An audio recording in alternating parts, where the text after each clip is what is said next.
Howdy. Howdy do. TAMRON SP. I gotta fix this chair. I got a squeaky chair, kind of like my knees. TAMRON SP 70-200 2.8. Whoa. Yeah. We're gonna go into this puppy. So here she is. 70-200 2.8. Such an awesome piece of glass. I'm serious. You can get the specs to this online, but I'm just going to show you a few images, and I'm going to keep this brief because this is probably the best lens, the best purchase I have ever made aside from the Big Dog. But the Big Dog's a whole different thing. This I use for telecompression and landscape photography and nature photography, and I've been using it on some bird action. Great for hand holding, weighs about 3.5 pounds. Lens cap. Oh, I got to clean the front element. She's dusty from use, which is a good thing, right? Lens cap has a good hold to it. You gotta pull on it pretty hard to get it off. Typical, right? I'm going to include a review that a guy did. Can't remember his name. He's a real character, and he was probably the main reason why I purchased this lens after seeing this review. The review, I hope he doesn't mind. I'm just going to go ahead and post a link in the description. The review he did was elaborate, extensive. He did a lot of testing with this lens, and he put it up against a $2,800 Nikkor 70-200 2.8, their flagship. And it actually beats the Nikkor. Now, of course, this is a Canon. This is an EF mount. And she is a really, really nice piece of glass. And not just because I said so. This thing is sharp, in sharpness isn't everything, folks. But I will tell you, I do agree with him that in bright light, the saturation is a little bit low. I can't compare it to the Canon, whatever it is, a 70-200 2.8L, because I never had one. But after having this, I'd never buy it. First of all, focus tracking, the autofocus on this is freaking sick. It is absolutely sick. And the biggest thing with this is the VC, the vibration compensation. The vibration compensation on this lens is nothing short of jaw-dropping. It's silent. Autofocus is sick fast. As fast as that 200 to 400L IS 1.4, which is a $12,000 lens. All right, this thing is quick. And I mean really quick. The vibration compensation gives you up to 5 stops. All right. Ridiculous. It's absolutely awesome. Now, according to his review, I haven't tested it. It does have significant focus breathing close in. And I don't use it for close in work anyway. So, like he said, if you want to balk at that, that's fine. I could personally give a crap less about that. But between the speed of the autofocus system and the vibration compensation, this thing is a monster. It is an absolute monster. So let me run. Lens hood is plastic. The body of this, like I said, this thing weighs about 3.5 pounds. It's hefty. It's heavy. Another nice thing I like about this lens is an internal zoom, right? I don't like lenses which, when you zoom them, the lens comes screaming out, creates a balance issue. I've never liked those. That's one reason I never liked the 100 to 400L that I had. Well, I still have it, but we're going to go into that situation and you're going to be like, wow, what a douche. When I show you what happened to that lens, yeah. I've never liked those lenses. This thing stays compact. It never changes in size because it's an internal zoom. And I'm not going to go, it's got 3 vibration compensation modes, VC modes. Mode 1, it's a traditional setup. Mode 1 is what I shoot in most of the time. Mode 2 right there is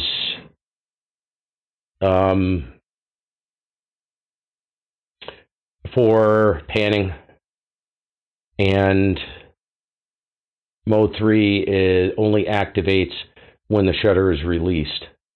I don't mess with mode 3. Has an on-off switch for vibration compensation, autofocus, manual focus switch, and the range, freaking dog hair. The range is full or infinity to 3 meters, which is kind of weird. Doesn't make any sense to me. I don't know. I just leave it on full. Thing is fast. It is really quick. The very cool part about this lens is, if you look at this, this is an Arca Swiss foot built right in. Why all camera manufacturers don't do this? Stupid. Stupido. Yeah, this is nice because all of my mounts for the 3 different tripods I have are all Arca Swiss. So this thing just goes bang right into it, including the gimbal head. Boom, boom, boom. She's on there. She's done. All right. Now, this is the reason why I got this is because I wanted something hand-holdable that I could use for sports, action. I'm going to be shooting some sports once the sports light up in the local high schools down here. Doing some testing. They have an awesome skateboard park that I'm going to be playing around in, and do some more testing with this. But it is. I scratched the lens hood up already. That's because I'm using it, and easy to handhold. And let's see, 1, 2, 3 of these shots I'm going to show you I handheld. And we'll get into that in a little bit. The tripod foot is removable. You just spin the nut out, turn it to a certain spot in the rotation, and boom, pops off the back. I believe it's a 77 millimeter, or is it an 82? I can't remember. I don't know if it says. Sometimes it says on it, and it does not say on it. Boy, I got a lot of crap flying around in this room. What's going on here? I'm going to have to settle the score on that deal. What is that?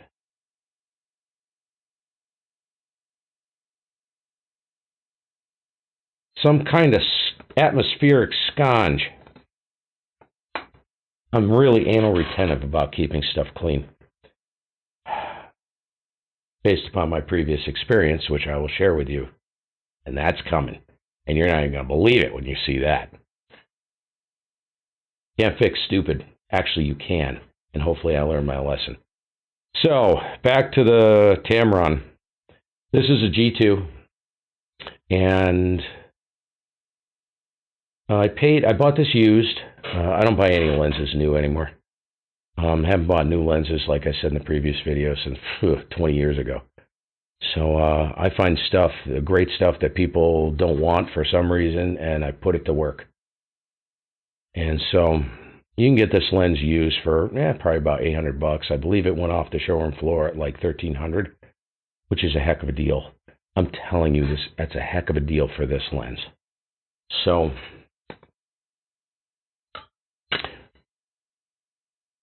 there's one thing I'm going to cover quick.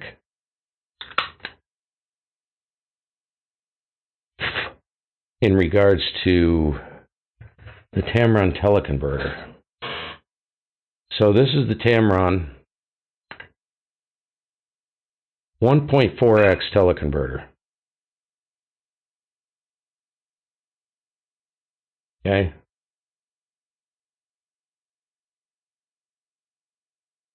You can see it. It says it right there. You see that? It says 1.4. That's why I know it's a 1.4. 140F-CA, 1.4X. In my mind, I thought, I should get a teleconverter for this. And if I get one, I want to get it matched to the lens. So I'll get a Tamron and not a Canon.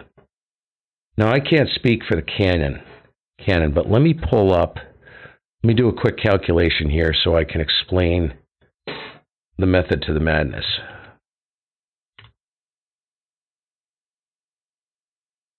Should have done this prior.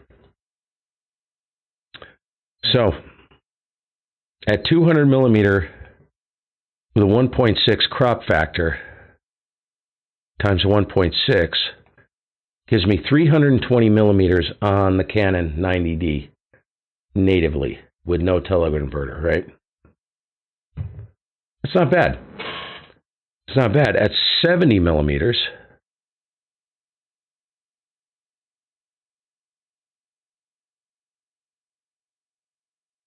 is about 112 millimeters. So realistically, because of the 1.6 crop factor on the Canon 90D, this is about 112. I think that's a little much because I've read, I haven't checked this, and I haven't tested it, but I don't care because I love it so much. And as you see, it is no slouch. Incredible. It's probably realistically more like 100 millimeters because I think it's a little short. In focal range from low to high, I think. Maybe not. I know 200 millimeters, I've seen people say that it's more like 185 or something like that. Don't hold me to that, but that's what I've seen. So, back to the teleconverter. So that's natively the lens. So we're talking about 112 to, what did I say? 200 times 1.6. So 112 to 320 millimeter. Roughly, that's what this lens is on a 1.6 APS-C sensor. All right?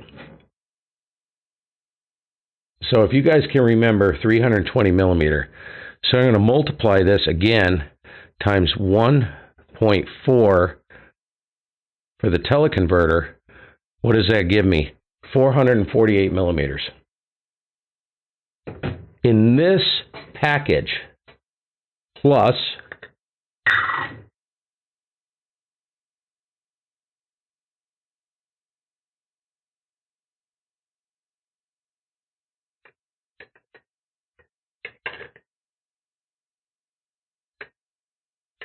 can't see it. There we go.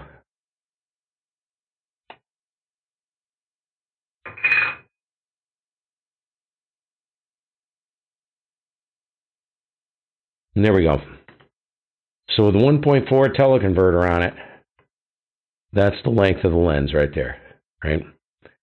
So if that'll give me 440, almost 450 millimeter, realistically a little bit shorter than that, but that's not bad in a lens that size. Now, here's the catch. So if you put a 1.4 teleconverter on this lens, this is a constant aperture f2.8, it should go to an f4. It does not. It's seeing this teleconverter, the Canon camera is seeing this teleconverter as 2 stops. It's seeing it as a 2-time teleconverter, which is giving me a maximum aperture wide open at f5.6. That's what it registers as. It's f4 physically, but the camera's seeing it at f5.6. That's kind of a bummer. I have tested it. I mounted it on the Canon 5D Mark II, which I use for landscape photography. Same thing. I don't know if a Canon teleconverter would allow the communication, the accurate communication, as opposed to the Tamron teleconverter. But when I show you the images with the teleconverter, it's amazing. So I just went with it. I said, okay, if I can't shoot wider than f5.6, and this lens is sharp, wide open, and I mean razor, it is freaking awesome. So you'd think you'd see a massive degradation with a teleconverter on it. Not so. So there's a plus side there. You get additional focal length, right? But you sacrifice an additional f-stop. So instead of 2.8 going to f4 on 1.4x, you're going to a 5.6. I look at that, I just shoot it wide open at 5.6, and I look at that as, well, I stop it down an extra stop most of the time anyway, so if it was f4, I'd probably run it at 5.6 anyway, so I just run it at 5.6. You see where I'm going? The other disadvantage, which is a catch, this is kind of a bummer, in lower light, because it's not removing, it's a communication error. It's not removing 2 stops of light from the sensor. It's removing 2 stops of light in how it reports. You see what I'm saying? It's reporting to the camera that maximum aperture is 5.6 when it's really f4. Okay, you guys get that, right? So it's still very bright. I mean, my 100 to 400 at 400 millimeters was 5.6. What's the big deal? And the 200 to 400 f4 constant aperture, the LIS 1.4x, if I engage a teleconverter, that's 5.6. So it's still fairly bright. Now, a lot of you purists are probably saying, well, it's not 2.8. Well, no, it's not 2.8. All I care about is whether it functions properly, so here's the catch. With this teleconverter on here, I noticed that the autofocus acquisition speed is cut in half. Now, generally, this lens without the teleconverter is light speed. It's as fast as any of the L series glass that I have. It is literally you hit the button, you don't hear it go zzz or anything. It's just ting. That's it. It's there. It's freaking amazing for a third-party Chinese-made lens. They're designed in Japan, but made in China, right? So it's quick, and the vibration compensation is as good as any of the IS lenses that I own and have owned. It's crackerjack. So that's probably the biggest drawback with running the teleconverter on this, is that it literally doubles the time for focus acquisition. I have not tested it on focus tracking. I will be. And I will let you know how that goes. So with that being said, let's get over to the other screen and wrap this up. I took a walk a week and a half ago. We had a late March storm. Let's see if I can pull this down a little bit. It's a little smaller. There we go. We had a mid-March of some pretty nice snow. So I took a walk on a set of railroad tracks down in an area called Mount Tabor. This is Otter Creek. This is the headwaters of Otter Creek. And saw some Canadian geese fly over, so the migratory process has started. This was a week and a half ago. And they were way up high, and all I had was this lens. I did take a picture of them, but yeah, that was worthless. Anyways, so I figured I'd just take this lens with me on the 5D. The black and white images were on the 5D Mark II, which is a full frame sensor. I believe it's 21 megapixel, something like that. Love that camera. Old camera, but it's another baby of mine. I just love that camera. And so this is a full frame sensor. This is truly, 200 millimeters. So if we look, these are black and white conversions and high contrast. So I did high contrast black and white conversions. And if we zoom in, you can see it was raining. And this was handheld. And what do we have? We had an f8 aperture. And she's right on the money. If you look right in here at the grass, zoom back out. This was shot at 77 millimeter. ISO 160 and 1/60th of a second, all handheld. All right, so let's go to this other shot here. And this is looking east at Baker Peak from the valley floor. This is looking east. So sunlight was kind of breaking through at times. It was really, really cool. So I did some, what do you call this?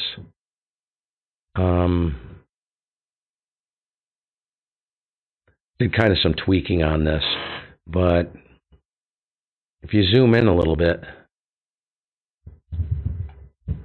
if you look at these trees right here, I mean, this is pretty stunning. Look at the snow hanging on the trees. Now, this is a long ways away, folks. There's a lot of telecompression here. I was standing in a field out by the railroad track. So this is probably, oh gosh, between an eighth and a quarter mile away. These trees on the side of this mountain. This is Baker Peak, which is approximately 3,000 feet. Terminates up here in the clouds. In the fog, the fog was lifting out of the valley. Let's go to this one.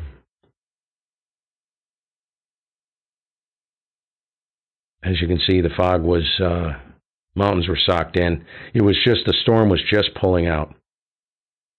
And zoom in a little bit.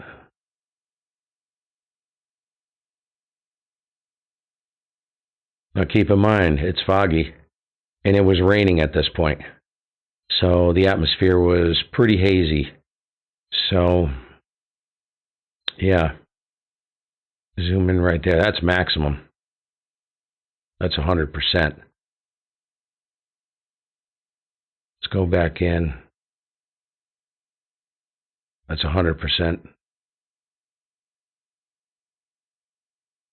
And this was 77 millimeters, 78 millimeters. Focal length was at 80 millimeters, 35 millimeter equivalent, 77.8. Exposure was 1/100th of a second, aperture at f8. So I had it stop down a few stops. 3 stops from wide open. Let's get over to some birdies.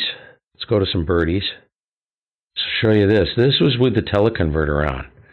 So the focal length is not accurate. This registers at 400 millimeters because it's seeing it as a 2-time teleconverter when it's technically not. It's around 320 millimeter, but with the 1.4 teleconverter on, it's actually over 400 millimeter. So this was shot on the north side of the property underneath the feeding station. This is a dark-eyed junco. And you can see the sharpness of this thing. It is freaking silly. Silly. And that's a raw capture. All right? Absolutely silly. What was my ISO was 100 and exposure 1/400th of a second. Aperture was wide open at 5.6. So even with a teleconverter on it, you can see the little hair, the feather sticking off the back of his head. You look at his eye, you can actually see the sun, the bright light reflecting in his eye there. Very cool, but you can see the depth of field is pretty shallow. See how it blows out in the foreground and totally blown out in the background pretty much. And this is a bank that goes up right behind him. I would say 3 feet behind him. Depth of field, and you can see his tail is out of focus. So depth of field is pretty shallow. You can tell by the 1.6 crop factor on the camera combined with a teleconverter with the focal length, it will produce a very nice bokeh, which that's another thing this lens has is really beautiful bokeh. Can't remember how many aperture blades, 7 or 9. I think there's 9 aperture blades, but don't hold me to that. You'd have to look it up. Song Sparrow, lit on the trailer. This was 5.6, 1/400th of a second, and 1/100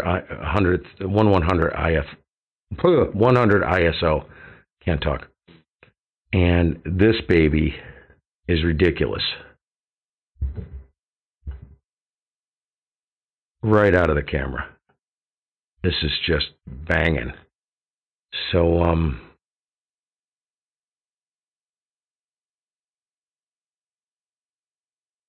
yeah, she's sharp. She is really sharp. You can see all the individual feathers. Look at his talons. Look at all the markings on his feet. And I was about 30 feet away. 25 to, oh yeah. Yeah, probably 25 feet from this bird, from this song sparrow. So there you have it, folks. Whoopee. Used, I'm convinced you will not find a better 70-200 value than this lens. I'm sorry. But used, you can pick one of these up for $700-800. Holy mama. Worth every penny, and I guarantee you, you will use the living daylights out of this. So much fun to use because it's hand-holdable. The vibration compensation. 5 stops? I mean, come on. Really? That's unbelievable. Most lenses are 4 stops. I believe this is 5. I'd be willing to put some money on it. That's 5. That's how good it is. It's killer. We'll see y'all later. I'll be back with some more. And thanks for watching, by the way.